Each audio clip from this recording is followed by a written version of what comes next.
कविता भारती। आप देख रहे हैं खबरें न्यूज 24। आइए देखते हैं इस वक्त की खबर।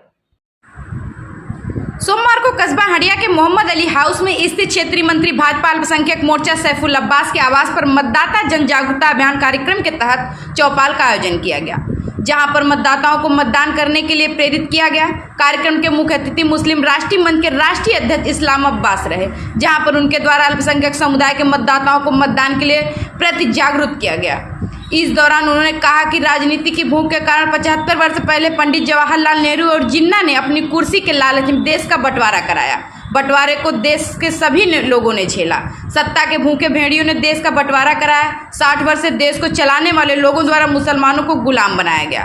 कहा कि हमने इस्लाम कबूल किया है, लेकिन हम भारत देश के ही बसिंदे हैं। 1947 से 35 से 40% नौकरी करते थे मुस्लिम सपा बसपा कांग्रेस के हाथों का खिलौना बनकर रह गया। आज भारत के प्रधानमंत्री नरेंद्र मोदी को विदेशों में सम्मान मिल रहा है। सच्चर कमेटी के रिपोर्ट के मुताबिक मुस्लिमों को कीमत दलितों से भी बदतर है। मुसलमानों को मोदी ने सम्मान दिलाया। दूसरी ओर अल्पसंख्यक मोर्चा के क्षेत्रीय मंत्री सैफुल अब्बास ने प्रधानमंत्री नरेंद्र मोदी के सपनों को साकार करने के लिए भाजपा के पक्ष में मतदान करने के लिए समर्थन। इस दौरान 78 लोकसभा क्षेत्र भदोही से चुनाव लड़ रहे भाजपा प्रत्याशी डॉक्टर विनोद बिंद के समर्थक भी कार्यक्रम में सम्मिलित हो गए, जहां पर उनके द्वारा भाजपा प्रत्याशी के समर्थन में वोट मांगा गया। इस मौके पर काफी संख्या में अल्पसंख्यक समुदाय के लोग मौजूद रहे।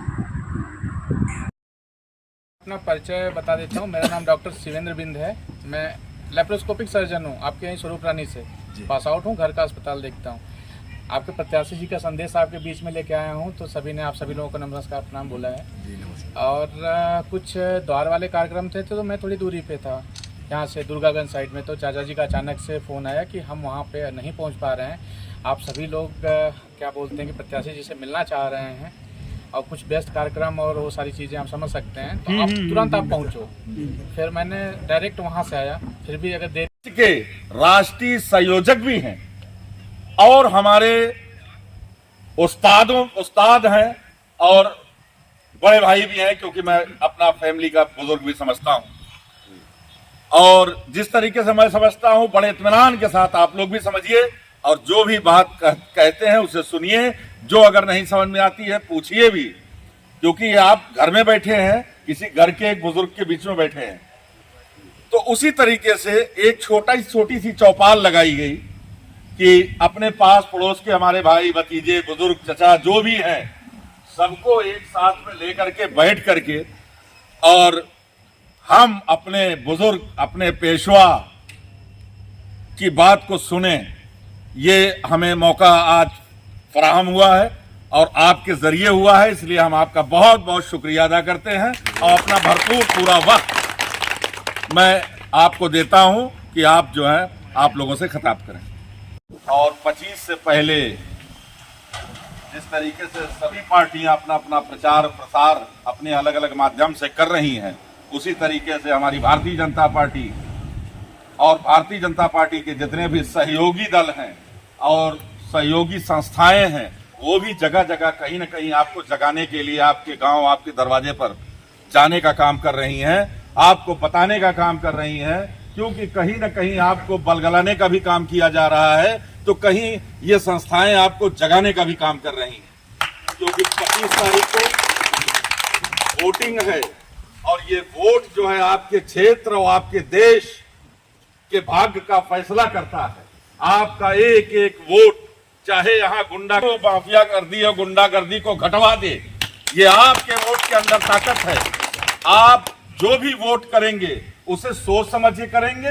बाकी हम अपने आज के मुख्य अतिथि और हमारे गुरु जो हमारे उस्ताद हैं, हम उनका स्वागत खैर मकदम करते हैं कि वो हम लोगों की आबादी में आकर के और आपसे सामने बैठ करके आपसे खिताब करना चाहते हैं।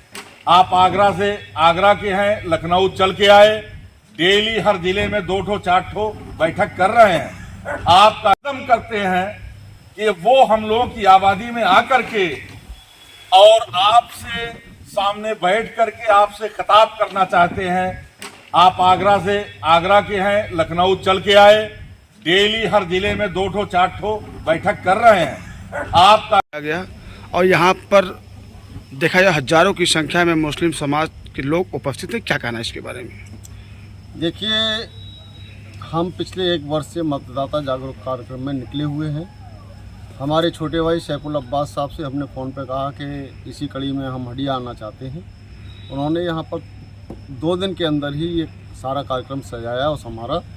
हम मुसलमान भाइयों के बीच में यही कहने आए हैं कि देश आज़ाद होने के बाद जो मुस्लिम समाज 35 से 40% सरकारी नौकरी में था, पढ़ा लिखा था, और उन्हीं सरकारों में एक सच्चर कमेटी की रिपोर्ट आई और उसको दलित से नीचे बता दिया।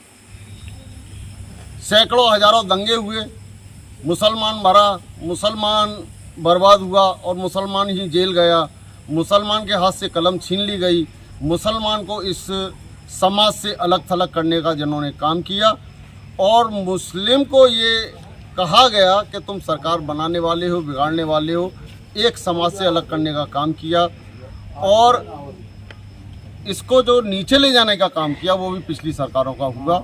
इस सब को हम बात बताते हुए और मुस्लिम समाज से कहा है कि जो तुम्हारी बस्तियों पे ये लिख दिया गया है कि इस बस्ती में वोटर है वो सपा बसपा कांग्रेस का है, आप अपने मत का प्रयोग करके जो सरकार, जो संगठन देश को आगे ले जाने का काम कर रहा हो, जो भेद नहीं कर रहा हो, जो किसी में फ़र्क नहीं कर रहा हो, चाहे राशन बांटने में, चाहे उस आयुष्मान कार्ड में या कोई शिक्षा में, ऐसे किसी भी चीज़ में भेद नहीं कर रहा हो, आपको वह चुनना है।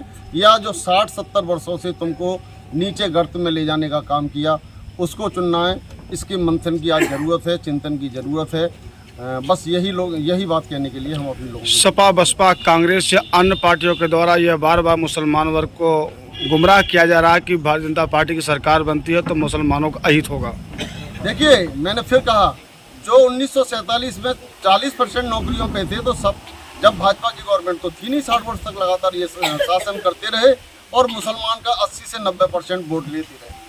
जब ये इनके हिमायती थे तो उनकी शिक्षा की स्थिति क्यों बिगड़ी और सरकारी नौकरियों की स्थिति क्यों बिगड़ी, ये मंथन करने की और चिंतन करने की जरूरत है।